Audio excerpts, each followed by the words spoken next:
estamos propondo a fazer um trabalho que, para mim, ele chega até a ser um passatempo, aonde nós vamos jogar com a memória, aonde nós vamos jogar com os pensamentos, inclusive fazendo as analogias das obras que venceram o Prêmio Nobel com os dias de hoje que passamos nesse nosso país. Nós estamos nos propondo a não decifrar, não fazer um estudo profundo de cada uma das obras que venceram o Prêmio Nobel ou de seus autores, mas sim uma bula, mas sim uma passagem, mas sim um momento instantâneo, brilhante de cada uma dessas fabulosas obras. Nós vamos começar, conforme já fiz uma gravação, mas faremos outra, sobre o Sienkiewicz, o escritor polonês, que será colocado no meu canal do YouTube. Também vamos nos propor a fazer um trabalho de fôlego no seguinte sentido, dando um tema. Por exemplo, a Guerra Civil. E na Guerra Civil, neste tema, nós vamos buscar aquela obra Santa Miséria, se não me engano, do Emil Cilampa, que relata a Guerra Civil finlandesa. Na verdade, ele não relata a guerra, porque a literatura é a alma do acontecimento. A música é a alma dos fatos. A poesia é a alma dos acontecimentos, dos fatos. Também vamos buscar no Ernest Miller Hemingway aquela sua obra a respeito da Guerra Civil Espanhola. E finalizando, não que ele tenha vencido o Prêmio Nobel, o Kasatsanks, o grego, mas perdeu por um voto. Portanto, pode ser considerado nobelista, assim como Ibsen, como Tolstói e tantos outros que não ganharam o Prêmio Nobel, mas concorreram e foram merecedores. E o Kasatsanks fala sobre a Guerra Civil grega. Nesse momento, com esses três autores, o Hemingway, o Cilampas, o Kasatsanks, nos uniremos com os outros dois poetas gregos que também venceram o Prêmio Nobel. Ou seja, só nessa tacada, nesse trabalho, se levará ao conhecimento dos meus espectadores 5 vencedores do Prêmio Nobel. A outra tentativa de trabalho, a outra tentativa de mostrar ao mundo os vencedores do Prêmio Nobel é quando formos analisar os autores latino-americanos que venceram essa condecoração, essa medalha. São eles, a Gabriela Mistral e o Pablo Neruda, no Chile, o Vargas Llosa, no Peru, e o Miguel Ángel Astúrias, na Nicarágua, melhor dizendo, na Guatemala, e o Vargas Llosa, o peruano. E nesse trabalho, portanto, abarcaremos mais 5 escritores latino-americanos. Não falarei do Otávio Paz, por ser mexicano, e o México merece um capítulo especial. História essa que vem desde o Cuauhtémoc, desde o Montezuma, desde a Malinche, até os dias de hoje, numa fábula, numa lenda específica e especial.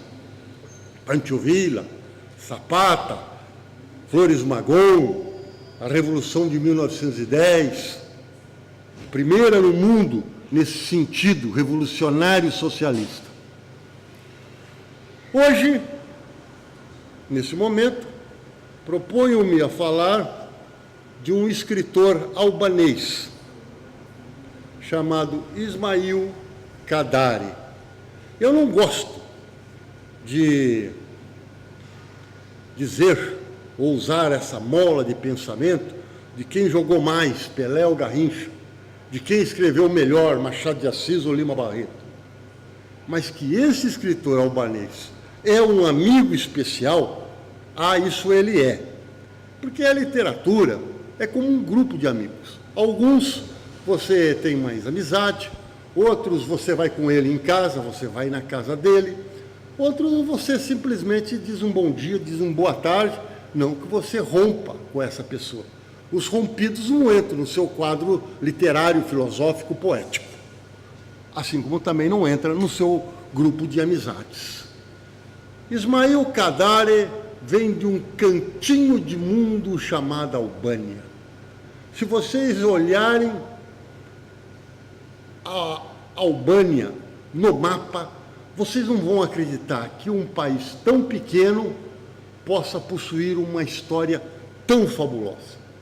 É da Albânia aquela história do rei Pirro, que foi vencidos pelos romanos. Mas os romanos, após vencerem essa batalha, disseram, nossa, mais uma vitória como essa, nós perdemos a guerra. A época de Augusto, a época de Tibério, quando Roma ocupou aquela região da Albânia, eles não fizeram outra coisa ao não ser conter as rebeliões.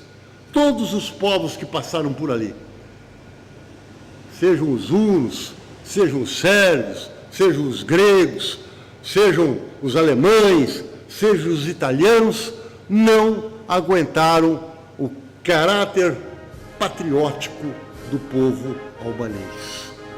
Vejam só o hino da Albânia. Unidos em torno da bandeira, com um único desejo e intento, deixe-nos dar a nossa palavra de honra, combater pela nossa salvação. Só quem nasceu traidor foge à luta. O bravo não desanima, mas cai como mártir como mártir da nossa causa. Manter-nos de armas na mão, protegendo nossa pátria. Não deixaremos perder os nossos direitos, pois disse o Senhor que as nações serão varridas da terra, mas a Albânia sobreviverá, pois sua causa e por ela lutaremos. Vejam que a Albânia é colocada no seu hino como uma entidade de força superior, até mesmo às forças divinas e extraterrestres. E teve um poeta albanês, de nome Fras Heri, que diz que a única religião na Albânia é o albanismo. E algo que é mostrado nas obras de Kadare é o espírito do povo albanês, que toda vez que agredido, toda vez que invadido, que fez?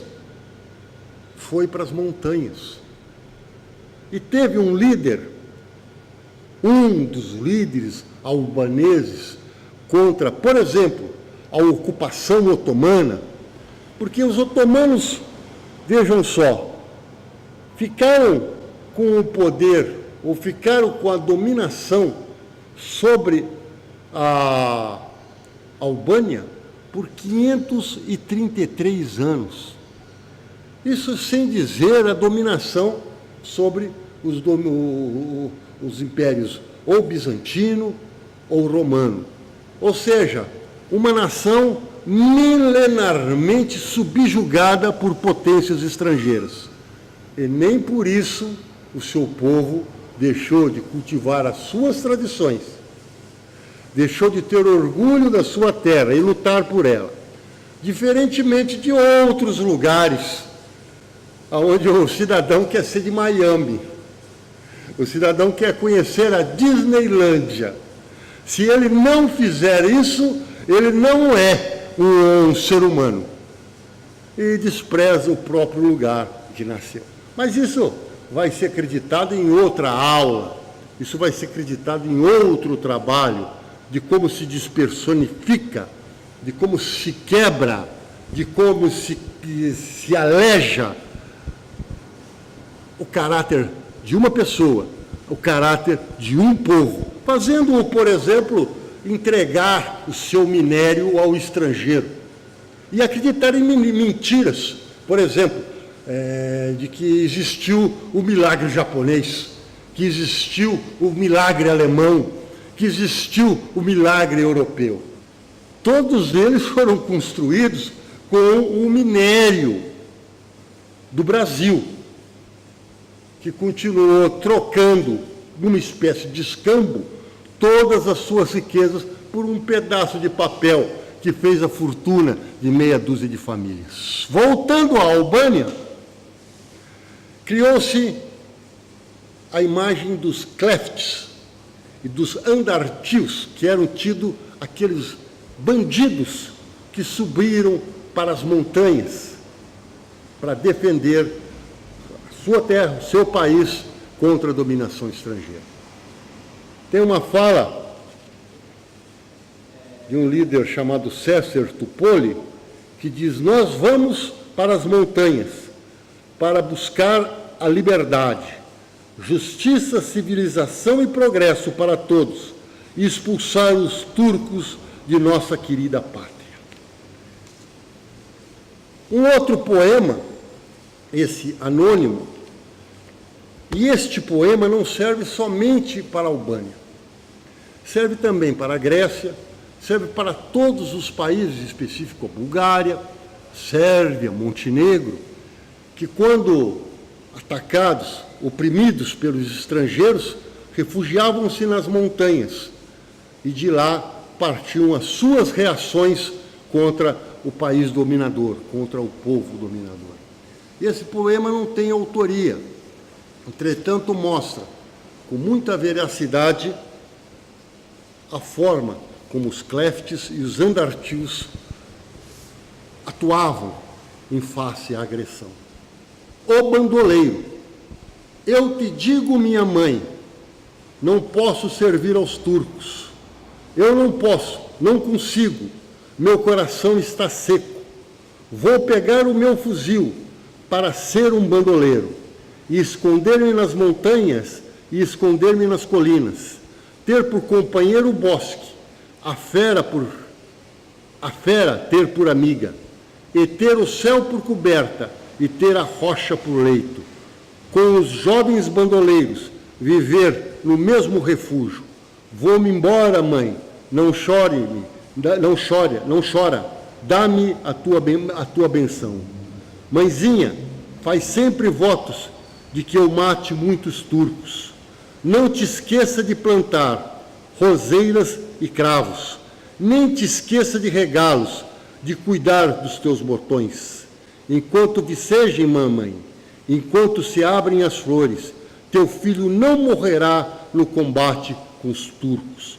Mas se chegar o mau dia, o dia tão destitoso, de a um só tempo os dois murcharem e perderem suas flores, então eu serei ferido de luto, tu te vestirás. Veja que emocionante é a conduta dessas pessoas albanesas ao não aceitarem a dominação.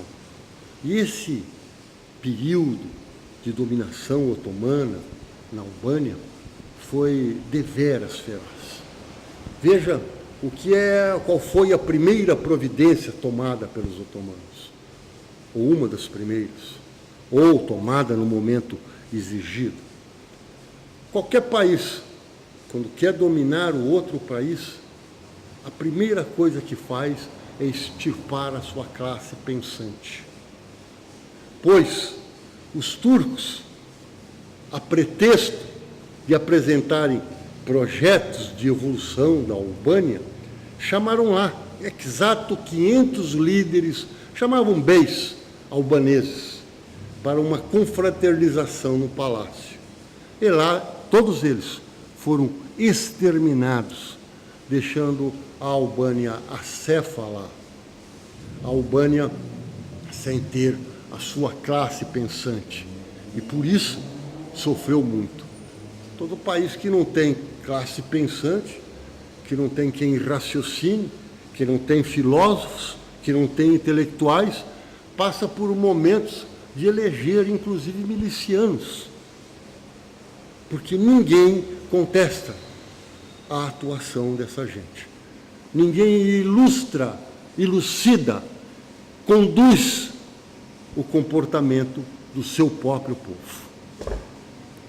Também, sob os otomanos, surgiu um grande líder, esse comemorado no mundo inteiro, chamado Skanderbeg.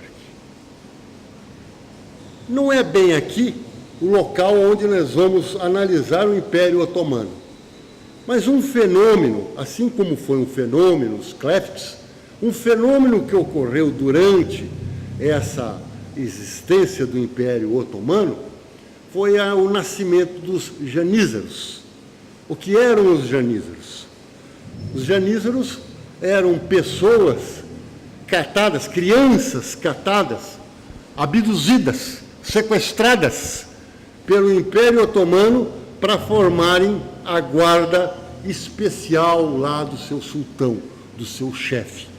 Ou seja, esse chefe otomano tinha não só a guarda do Estado, mas uma guarda que ia além do Estado, que eram os janízaros.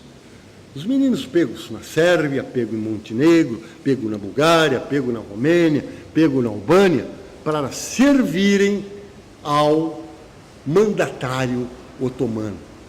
E um desses que foi capturado foi justamente o Skanderbeg. Agora, interessante que em uma dessas operações otomanas contra János Hunyadi, um líder húngaro, Skanderbeg, ao passar pela sua cidade natal, diz que ele tinha um traço de infância e que sua própria mãe reconheceu. Esse é o menino que levaram embora para a Turquia. E de imediato, Skanderbeg uniu-se ao povo que estava sendo dominado, ao povo albanês. E enquanto Skanderbeg foi vivo, não colocaram as mãos na Albânia, nem os otomanos, nem ninguém. Eu não sei quem é que está escutando esse nosso vídeo, mas se tiver algum menino que tenha pretensões políticas, estude a vida de Skanderbeg, seja como Skanderbeg. Faça merecer, por exemplo, um ensaio de Montaigne, como mereceu Skanderbeg. Faça por merecer, como fez por merecer, um poema de Byron. Você imagina ser homenageado por um poeta desta postura? Pois Skanderbeg, ainda hoje e para sempre, será o grande herói albanês. E a Albânia, sob o tacão otomano, foi o povo albanês, o que mais sofreu. Mais do que sérvios, montenegrinos, romenos, búlgaros, gregos. Claro que todos eles passavam, porque as guerras otomanas eram marcadas pela chacina.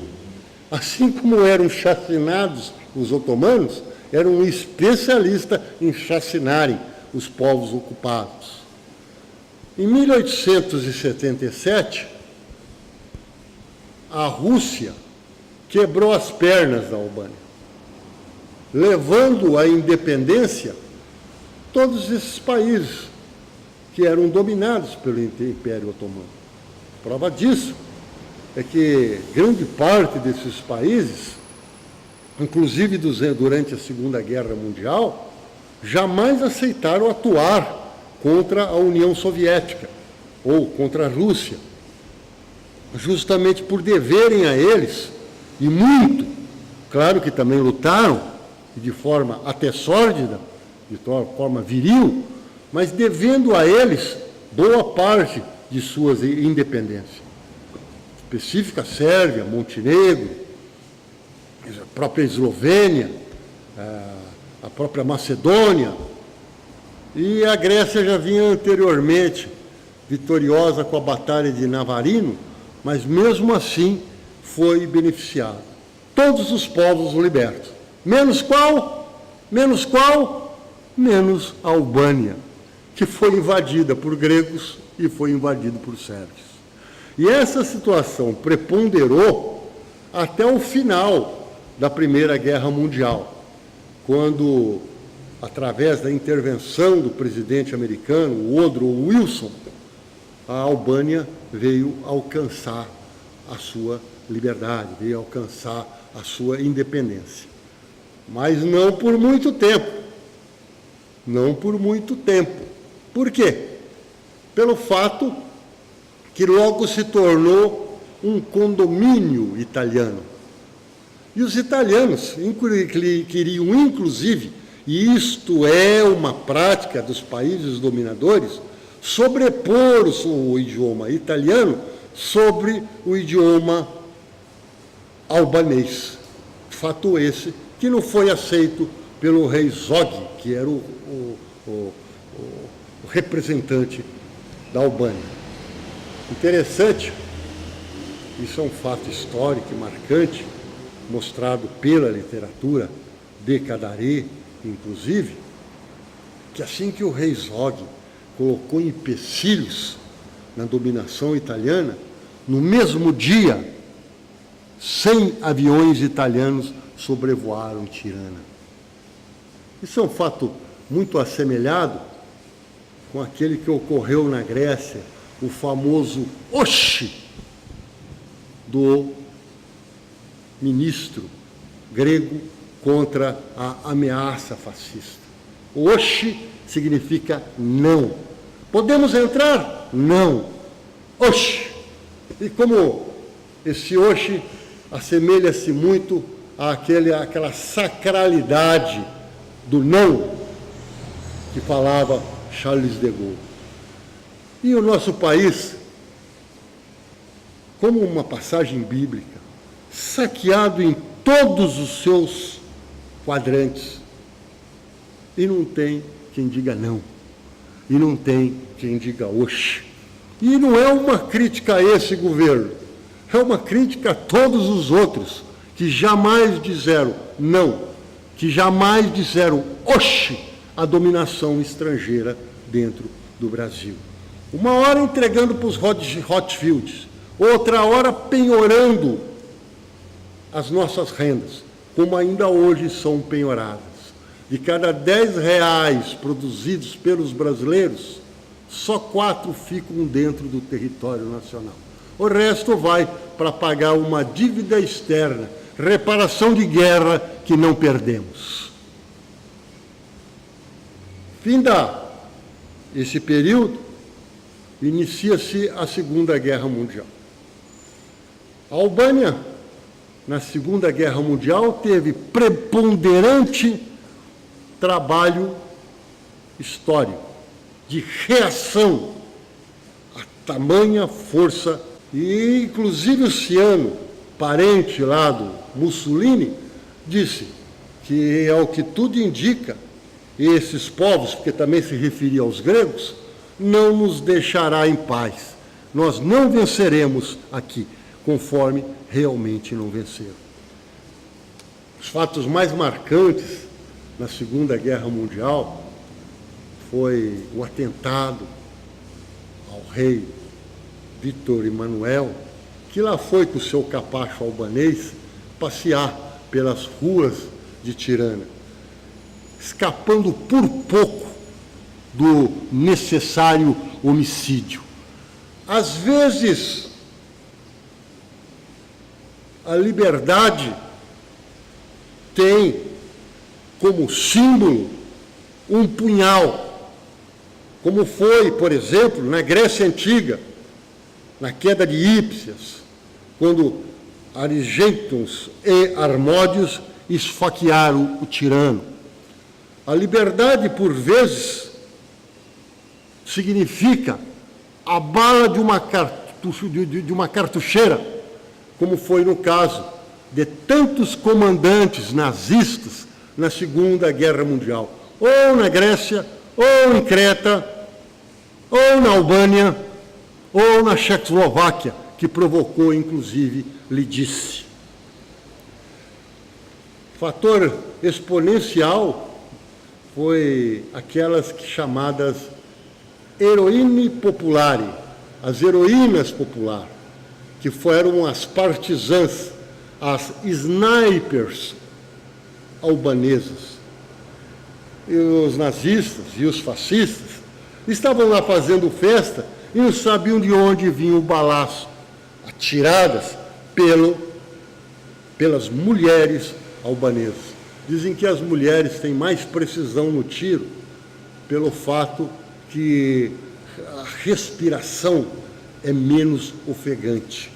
Se é verdade, eu não sei, mas que as mulheres albanesas passaram pela história como a que derrotaram os italianos e que derrotaram os alemães no território albanês, isso passaram. Existe um fato também da Segunda Guerra Mundial, que não pode ser esquecido, quando um verdadeiro épico lendário, Branco Cadia, Jordan Mija, Perlati Rex Rip,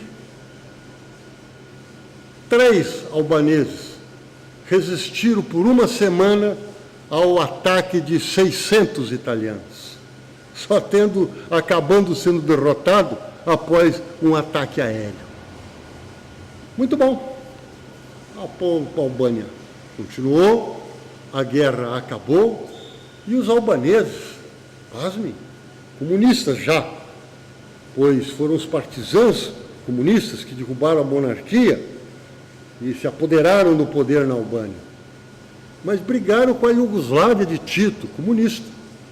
Brigaram com a União Soviética de Stalin, de Khrushchev, comunista. E foram para o lado da China, que acabaram brigando com a China também. Tudo isso para mostrar o caráter desse grande povo, desse pequeno país. Tem uma passagem no livro do Kadari, que parece que, se não me engano, é sobre aquele livro do General Morto, que vou fazer uma pequena análise aqui, onde não sei quem disse que bom que os albaneses sejam só 2 milhões, pois se fossem 20 milhões, conquistariam o mundo. A primeira obra do nobelista Kadari, que vamos olhar, vamos fazer uma pequena análise, vamos fazer, como me dizia um professor de literatura que tive, seu Aurélio, onde será que anda o seu Aurélio? Vamos fazer a bula do livro, a resenha, justamente que esse é o objetivo, atrair a criança, atrair o jovem à literatura, pois um povo que não lê desqualifica-se, perde-se, não tem mais o que fazer nesse mundo, a não ser servir como jumento aos mais fortes. O primeiro livro é esse, Tambores, os Tambores da Chuva, que mostra o cerco otomano a um lugarejo albanês. Só por aí nos atrai a curiosidade, o fenômeno do cerco, o cerco de Troia, o cerco de Leningrado, o cerco de Stalingrado, o cerco de Lisboa, o cerco de Eger, o cerco de Barcelona, enfim, uma circunstância de opressão que é levada a um povo.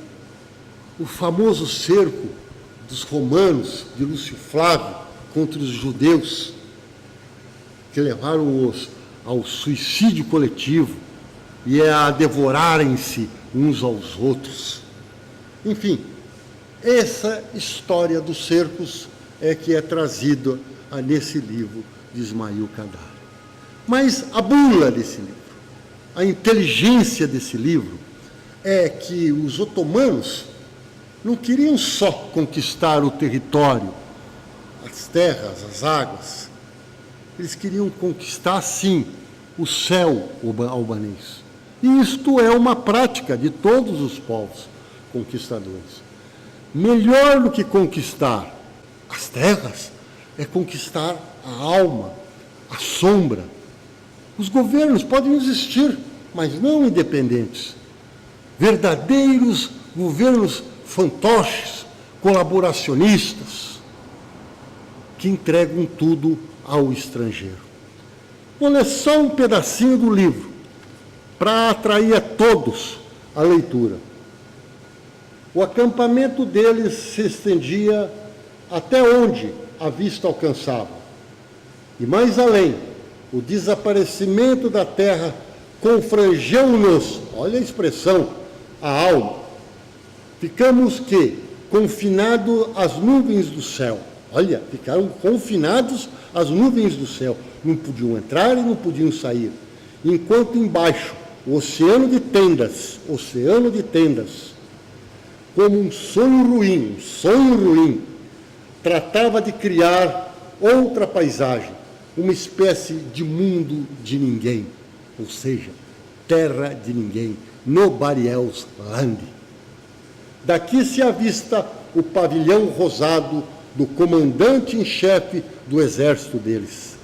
Anteontem, ele enviou-nos sua gente para exigir nossa rendição.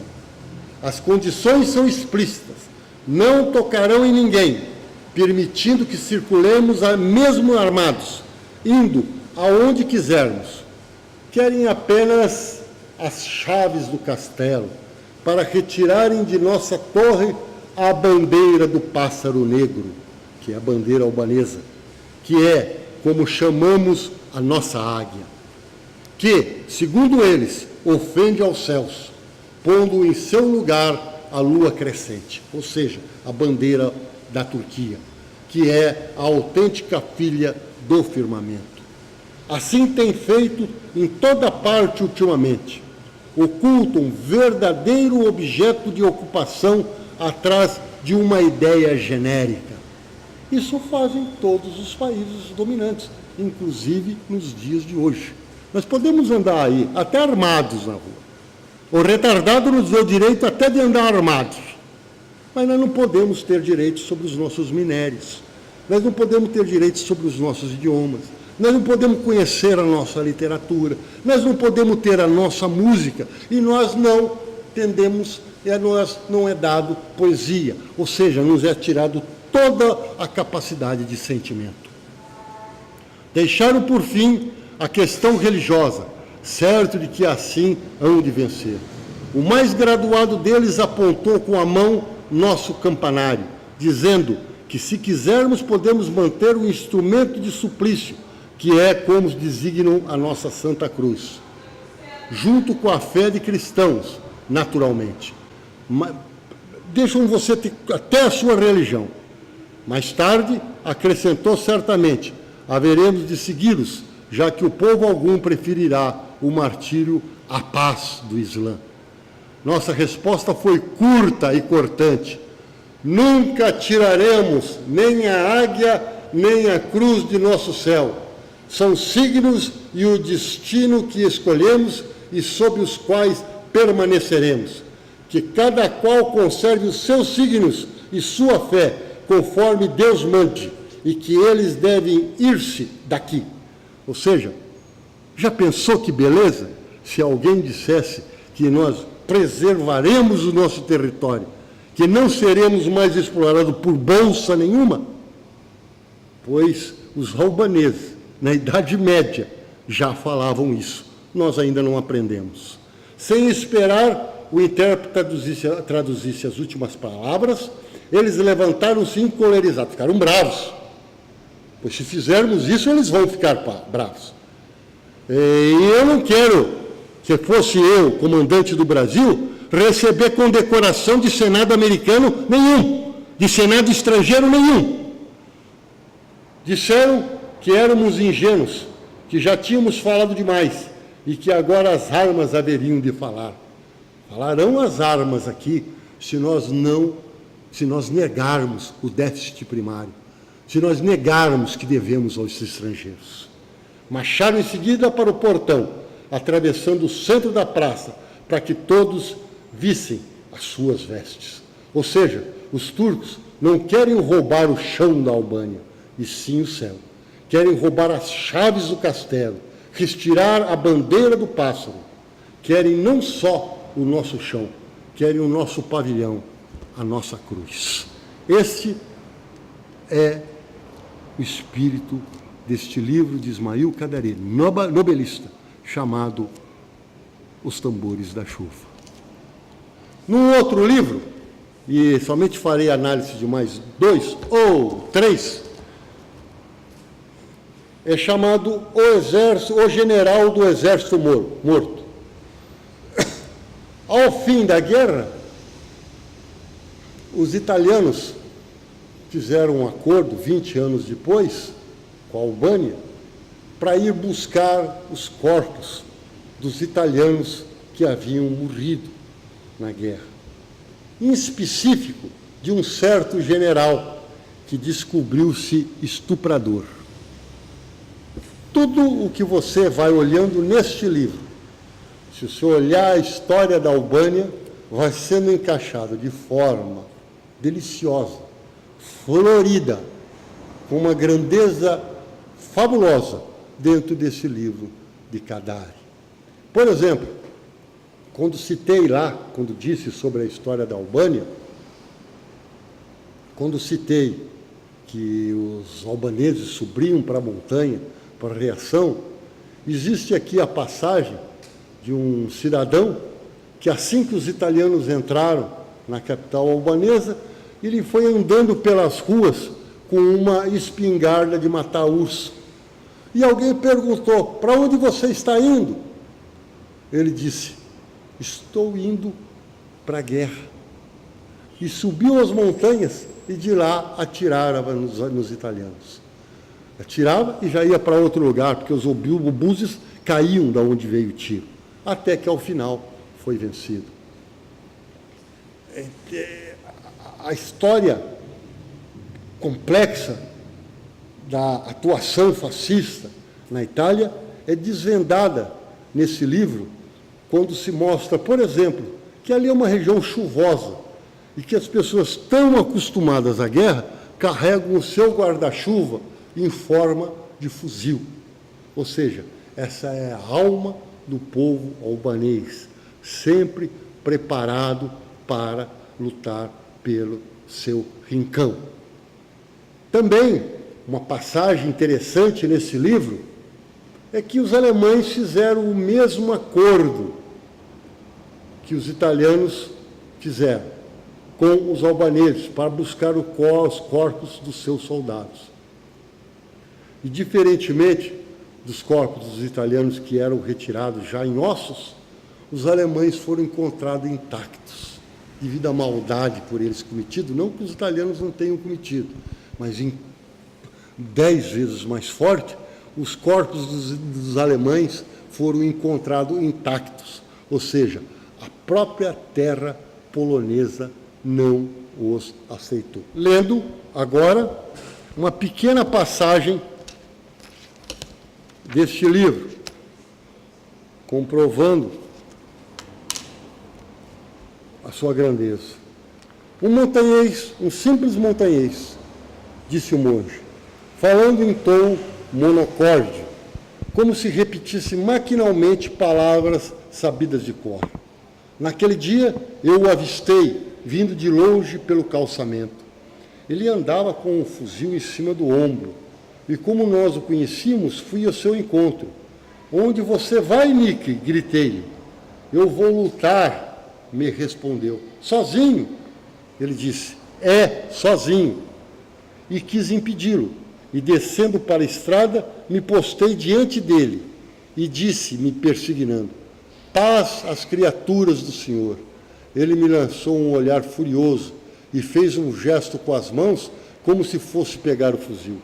Saia do meu caminho, padre, me disse num tom ameaçador. Depois voltou os olhos para o campanário e, sem uma palavra, se dirigiu ao monastério. Eu o segui. Nós dois trepamos do alto do campanário, de onde se descortinava a costa. Ela formigava de tropas italianas. Eles desembarcaram. Eu lhe disse, volte para casa, Nick. Não vou voltar, respondeu, e começou a arquejar como uma fera.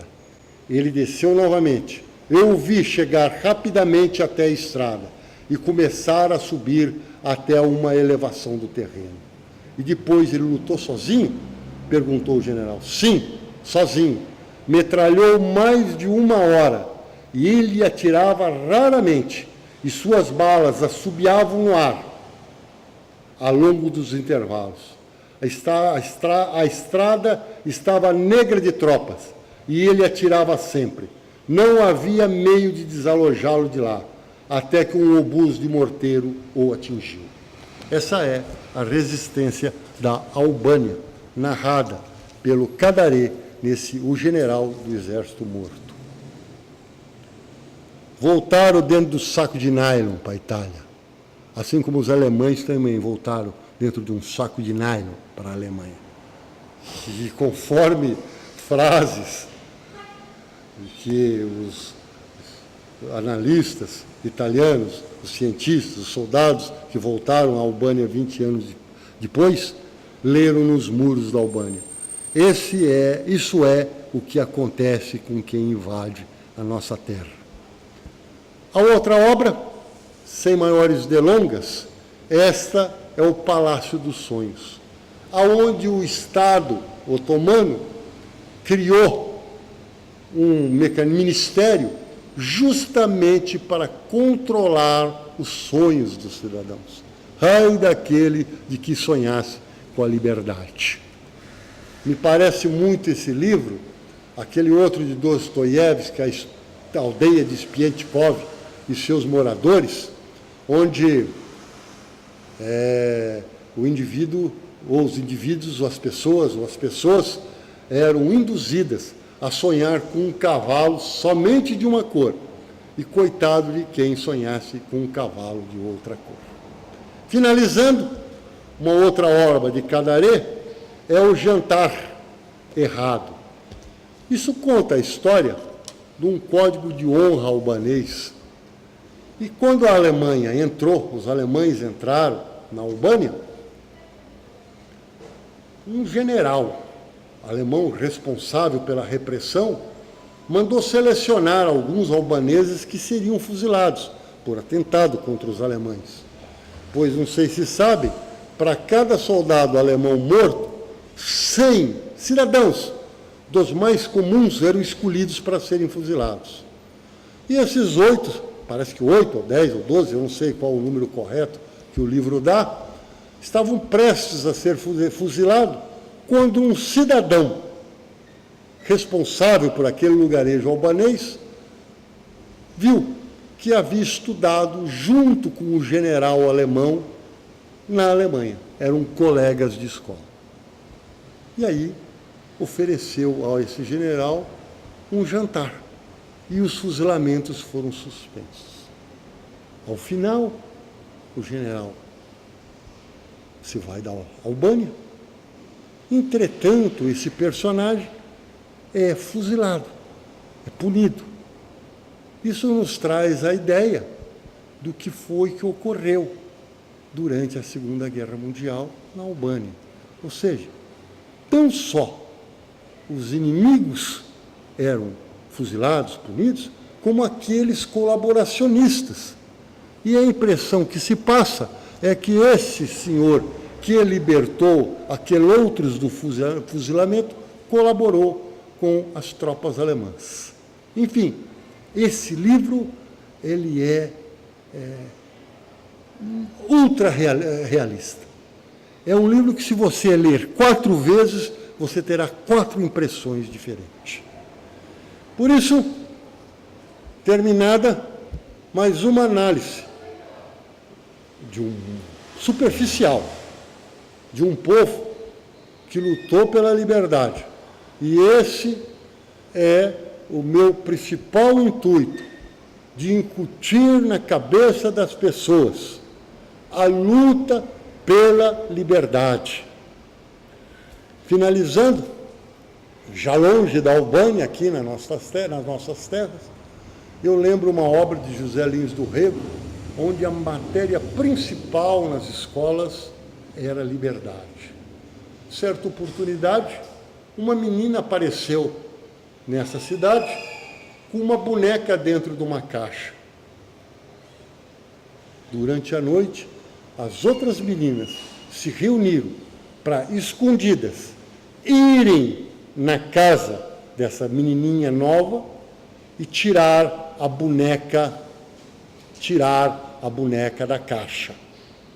Ou seja, nem a boneca poderia ficar presa dentro de uma caixa. Liberdade, abra as asas sobre nós. Esse é o principal objetivo dos nossos trabalhos. Assim o será quando analisarmos Anatole France, assim o será quando analisarmos Faulkner, assim o será quando analisarmos Cassatt-Santos, assim o será quando analisarmos Saramago, assim o será quando analisarmos Zola, assim o será quando analisarmos Pirandello. Por sinal, eu tenho um gato chamado Pirandello. Muito obrigado.